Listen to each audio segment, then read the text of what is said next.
क्या सच्चा प्रेम घृणा, ईर्ष्या और क्रोध से मुक्ति मात्र है, या वह स्वयं शाश्वत और अटल सत्य है?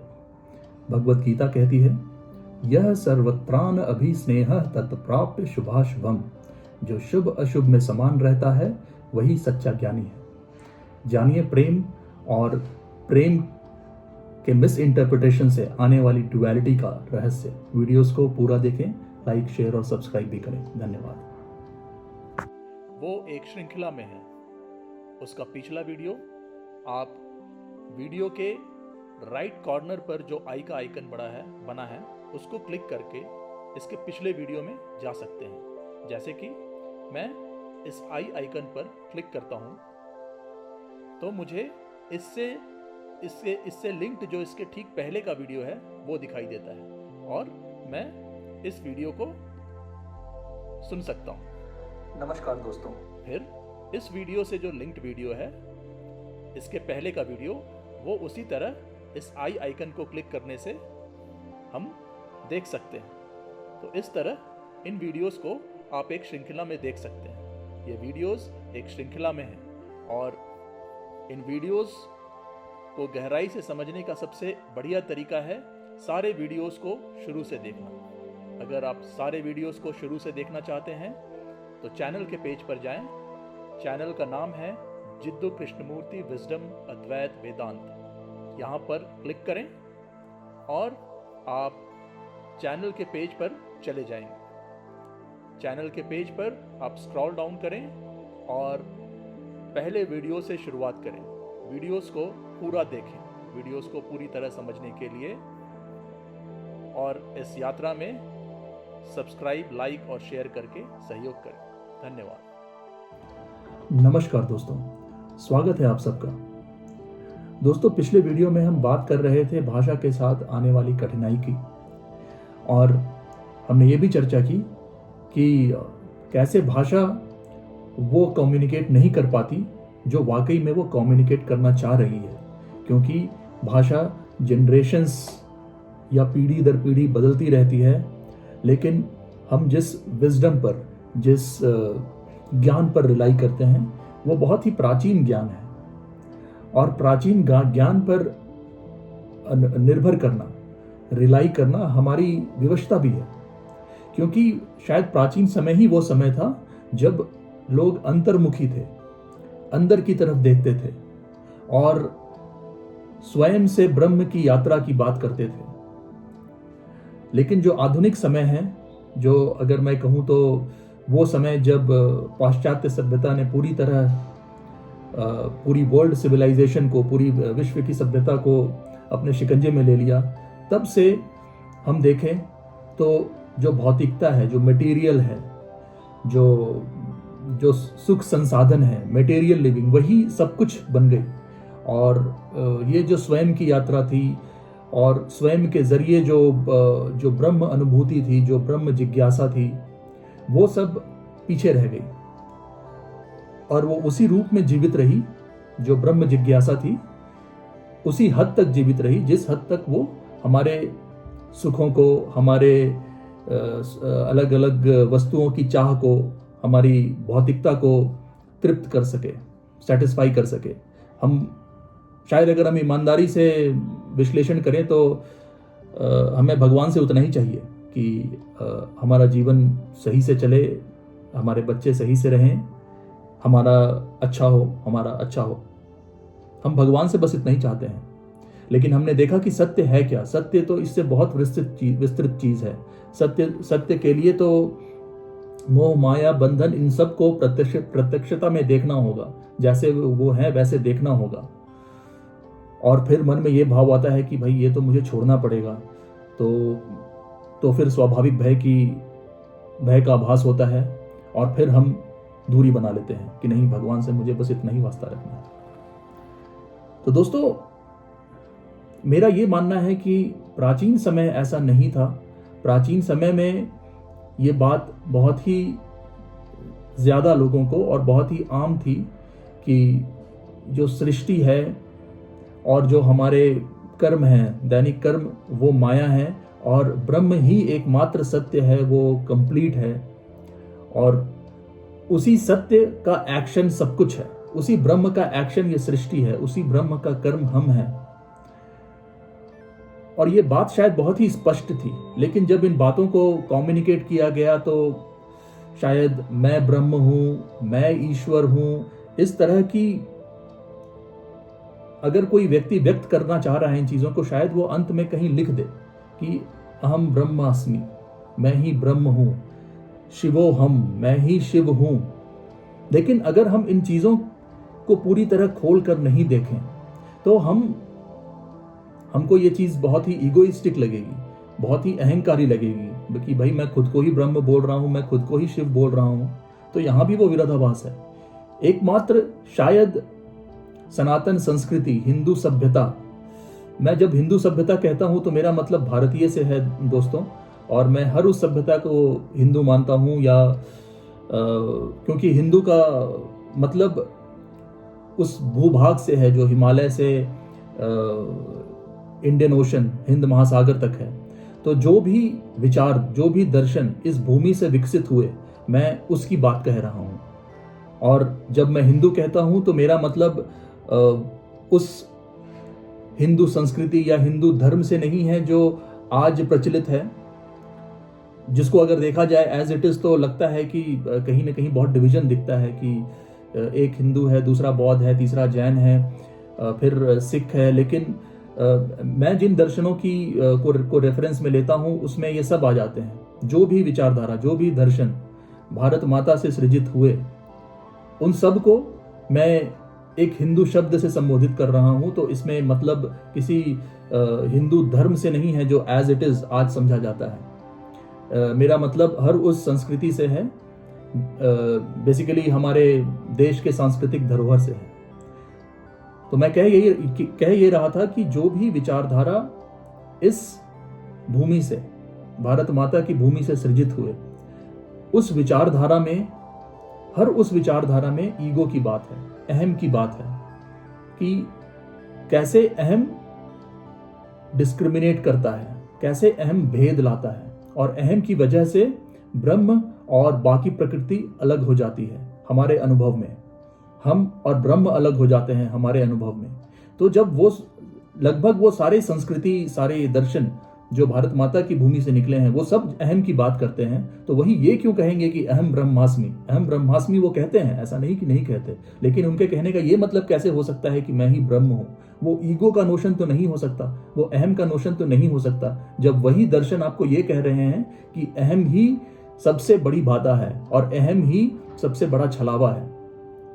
लेकिन भाषा की सीमा की वजह से और भाषा के मिस इंटरप्रिटेशन की वजह से इस तरह की बातें सामने आ जाती हैं। तो दोस्तों, इस कॉन्टेक्स्ट के बाद अब हम इन्हीं चीजों को, कुछ शब्द जो हम बात कर रहे थे पिछले वीडियोस में, उनको हम आगे ले जाते हैं।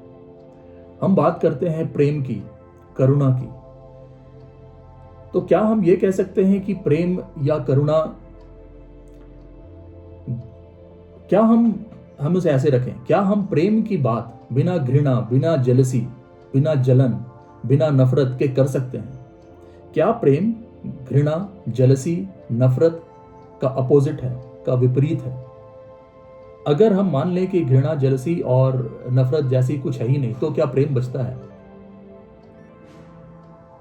दोस्तों, जिस प्रेम और जिस करुणा की बात हमारे ग्रंथों ने हमें बताई है, वो प्रेम वो नहीं है जो घृणा के जरिए समझा जाए कि अच्छा, मैं शायद इस व्यक्ति से जलता हूं, मैं इस व्यक्ति से घृणा करता हूं, ये बुरी बात है, अब मैं ऐसा नहीं करूंगा तो मैं प्रेम करने लगा। ये वो नहीं है मित्रों, ये वो बात नहीं है कि हम किसी एक चीज को नकार के फिर दूसरे चीज को प्राप्त कर लें। जो प्रेम से जो मतलब है, वो मतलब है शाश्वत। प्रेम शाश्वत है, करुणा शाश्वत है। और बाकी सारी चीजें जिनके जंजाल में हम फंस जाते हैं, चाहे वो घृणा हो, नफरत हो, जलन हो, द्वेष हो, ये सारे उस अहम की वजह से आते हैं। और इस पे हमने काफी विस्तृत चर्चा कर ली, क्योंकि जब हम सेंटर से आइडेंटिफाई हो जाते हैं, अहम से आइडेंटिफाई हो जाते हैं, तो हमें चीजें हमारे लिए चाहिए होती हैं। जब वो चीज नहीं मिलती तो शायद इस तरह की भावनाएं पैदा होती हैं। लेकिन स्वाभाविक रूप से अगर हम देखें तो प्रकृति तो सबके लिए खुली है। क्या जिसे हम बुरा समझते हैं, क्या उसके लिए सूर्य उसे रोशनी नहीं देता? क्या जल उसकी प्यास नहीं बुझाती? क्या जिससे हम नफरत करते हैं, भोजन उसकी भूख शांत नहीं करती? तो दोस्तों, प्रेम तो सृष्टि के कण कण में विद्यमान है। प्रेम और करुणा, और शायद यही वो शब्द हैं जिससे हम ईश्वर को या ब्रह्म को डिस्क्राइब कर सकते हैं। अगर ब्रह्म को डिस्क्राइब करने का कोई एक शब्द है जो अपनी सीमा के साथ ही आता है, तो वो शायद प्रेम और करुणा ही है। और ये प्रेम और करुणा, एब्सेंस ऑफ जेलसी, द्वेष, नफरत, ये उसको नकारना प्रेम नहीं है। प्रेम स्वयं एक अस्तित्व है, प्रेम स्वयं एक सत्य है, और बाकी चीजें माया है, बाकी चीजें छल है। तो दोस्तों, क्योंकि हम प्रेम का संदर्भ ही लेते हैं कि अब मैं घृणा नहीं कर रहा, या तो जो आजकल जो प्रेम की परिभाषा है कि मैं आपसे प्रेम करता हूं, हर कोई एक दूसरे से प्रेम करता है, प्रेम को तो ऐसा बना दिया गया है। और वो जो अहम की पूर्ति का जो प्रेम है कि मैं जैसा चाहता हूं वैसा आप करें, तब मैं आपसे प्रेम करता हूं। प्रेम का तो आज यही मतलब है कि आप वो करें जो मैं चाहता हूं, तो हम कहेंगे कि हम दोनों में समन्वय है, हम में कंपैटिबिलिटी है, तो हम एक दूसरे से प्रेम करते हैं। तो वो तो स्वार्थ पूर्ति का साधन है, वो भी प्रेम नहीं है। तो दोस्तों, इस चीज को प्रत्यक्ष देखना कि जिस चीज को हम प्रेम कह रहे हैं वो वास्तविकता में अहम है, और अहम का अलग अलग रूपों में प्रगटीकरण है। तो वास्तविकता में जो प्रेम है वो सत्य ही है, वो ईश्वर ही है, वो ब्रह्म ही है, क्योंकि वो होल है, वो कंप्लीट है, वो शाश्वत है। उसका कोई उसमें कोई फ्रैगमेंटेशन नहीं है, उसमें कोई भेद नहीं है कि मैं ऐसे प्रेम कर रहा हूं, उससे नहीं कर रहा हूं। अब इससे ज्यादा शब्दों के जरिए और कैसे डिस्क्राइब किया जाए? इससे ज्यादा शब्दों के जरिए तो डिस्क्राइब नहीं किया जा सकता। इससे ज्यादा शायद वो कुछ क्षणिक अनुभव ही होते हैं, जब किसी कथा को सुनकर, किसी भजन को सुनकर जो अश्रु स्वयं निकल आते हैं, वो प्रेम के अश्रु होते हैं, क्योंकि वो किसी अहम भाव से नहीं आए हैं। वो बस सहसा अश्रु निकल पड़े, आंसू निकल पड़े, वो प्रेम का ही एक मैनिफेस्टेशन है।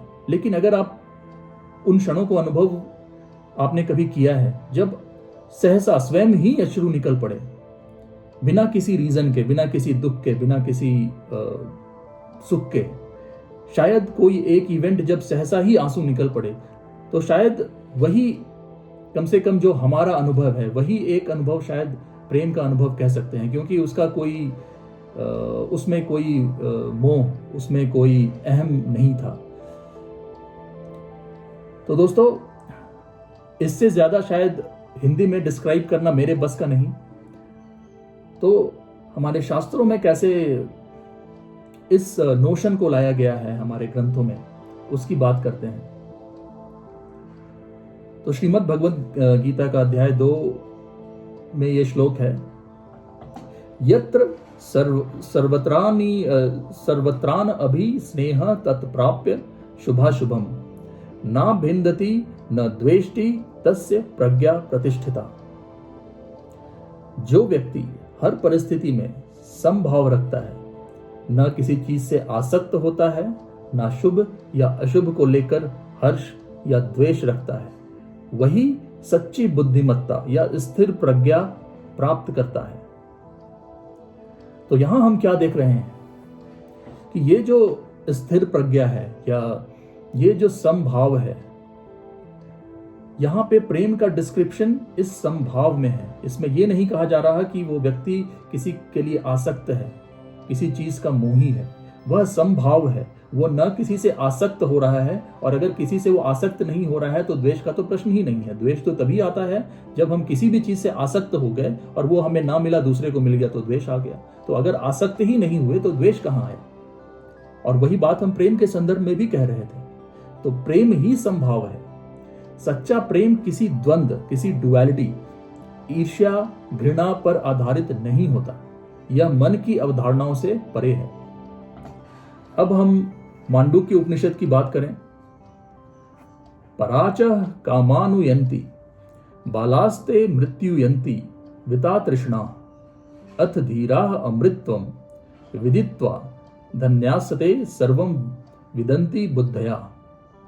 मतलब सांसारिक व्यक्ति बाहरी वस्तुओं या कामनाओं का अनुसरण करते हैं और मृत्यु यानी मोह माया में गिरते हैं, परंतु ज्ञानी लोग अमृतत्व शाश्वत सत्य को जानते हैं और समग्रता से देखते हैं, टोटैलिटी से, होलनेस से दिखते हैं। तो जो अहम के पीछे भागना है, या अहम कहां से आ रहा है, अहम कहां से आ रहा है ये तो हमने बात की, लेकिन अहम से ही सब कुछ आ रहा है। अहम कहां से आ रहा है ये तो बहुत ही शायद मुश्किल विषय है, और अहम का ओरिजिन शायद एक ऐसा चीज है जिसे शायद मैं नहीं समझता कि लॉजिकली समझा जा सकता है। तो किसी एक वीडियो में हमने शिव महापुराण के जरिए भी इसका डिस्क्रिप्शन लिया था कि अहम की उत्पत्ति कैसे हुई, लेकिन वो एक बड़ा ही जटिल विषय है। लेकिन ये समझना कि अहम की वजह से कामनाएं हैं, और कामनाओं का अनुसरण करने से हम मृत्यु का शिकार होते हैं। और मृत्यु का मतलब जैसा समझा जाता है लिमिटेशन से है, फ्रैगमेंटेशन से है, कि अब ये चीज खत्म हो गई, अब ये नई चीज शुरू हुई। तो अगर हम मोह माया जैसी चीजों में पड़ते हैं तो हम माया के जाल में फंस रहे हैं, जहां चीजें अलग अलग हैं, जीवन और मृत्यु अलग है, कुछ भी शाश्वत नहीं है। तो स्वाभाविक रूप से हम उसी मृत्यु को प्राप्त करेंगे। लेकिन ज्ञानी लोग अमृतत्व शाश्वत सत्य को जानते हैं, उसके टोटैलिटी में जानते हैं। वो प्रेम, घृणा, द्वेष ये तो छोड़िए, जीवन और मृत्यु में भी भेद नहीं करते। इसीलिए शायद भारत भूमि ही एक ऐसी भूमि है जहां मृत्यु को भी नकारात्मक रूप से नहीं देखा जाता। जो शुद्ध रूप से जो अगर हम विशुद्ध हिंदू दर्शन या भारतीय दर्शनों की बात करें तो मृत्यु को एक पड़ाव बोला गया है। मृत्यु एक पड़ाव है, एक कॉन्टिन्यूअम में, एक शाश्वत सत्य है जो ब्रह्म है, और वो अलग अलग रूपों में मैनिफेस्ट हो रहा है, प्रकट कर रहा है। आज ये शरीर है, कल कोई दूसरा शरीर होगा, लेकिन ब्रह्म वो सत्य है जो हमेशा शाश्वत रहेगा। आज वो वृक्ष है जो पहले पौधा था, आज ये शरीर है जो पहले बालक था, आज वयस्क हो गया, कल नहीं रहेगा। और फिर ये जो प्रकृति है ये रिसाइकल होती रहेगी, चलती रहेगी, नए शरीर आते रहेंगे। लेकिन इनके पीछे का जो फंडामेंटल है, जो ब्रह्म है, वो शाश्वत है और वो कंप्लीट है, वो हमेशा रहेगा, और वही प्रेम है। यहाँ पे किसी भी तरह के द्वंद्व की बात नहीं हो रही। इसीलिए इस मांडूक्य उपनिषद के श्लोक में ये भाव आता है कि कामनाओं का अनुसरण करने से हम मृत्यु में गिरते हैं या मोह माया में गिरते हैं, लेकिन ज्ञानी लोग अमृतत्व शाश्वत सत्य को जानते हैं और उसे समग्रता में, होलनेस में देखते हैं, चीजों को बांट कर नहीं, फ्रैगमेंट करके नहीं। प्रेम द्वंद्वों से परे है और ज्ञानियों के लिए अमृत के समान है। जहां द्वंद्व नहीं है वहां प्रेम ही है। तो दोस्तों, इस वीडियो में हमने चर्चा की प्रेम की। इसी तरह हम और भी नोशंस लेंगे और ये बताने के साथ कि कैसे भाषाओं की मर्यादा है। हम जितना हो सके भाषाओं का इस्तेमाल करके, और शायद संस्कृत भाषा एक ऐसी भाषा थी जिसमें चीज़ों का मतलब बहुत ही स्पेसिफिक हुआ करता था, और शायद इसीलिए संस्कृत भाषा फिलॉसफी की फेवरेट चॉइस है, फिलॉसफी या दर्शन की फेवरेट चॉइस है। तो हम ग्रंथों का सहारा लेते रहेंगे, चीज़ों के जो शब्दों के पीछे का भाव है उसको आत्मसात करने के लिए, उसको देखने के लिए, उसको पढ़ने के लिए नहीं, उसको सुनने के लिए नहीं, उसको देखने के लिए। धन्यवाद दोस्तों।